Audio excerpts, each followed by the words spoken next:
Sherrod and James Burrows. Who wants to go first? Come on.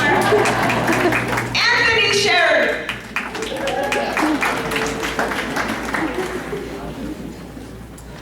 Martin Luther King, from a humble beginning to a fighter for fairness. He did not let the troubling times crush his spirits, but rather rallied them alongside with his dream. His dream was a dream of equality, that the withering heat of injustice and oppression shall be transformed into a promising spring of freedom and justice, where all will be free. Not some, all.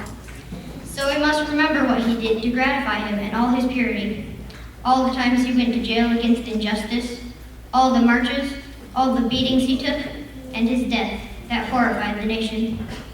We must also remember that he wasn't just fighting for black rights, he was fighting for everyone to have equality. Blacks and whites, Protestants and Catholics, Jews and Gentiles.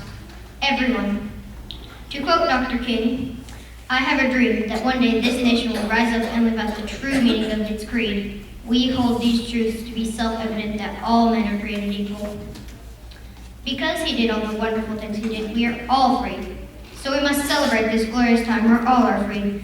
And if we see discrimination happening, we must act. We must.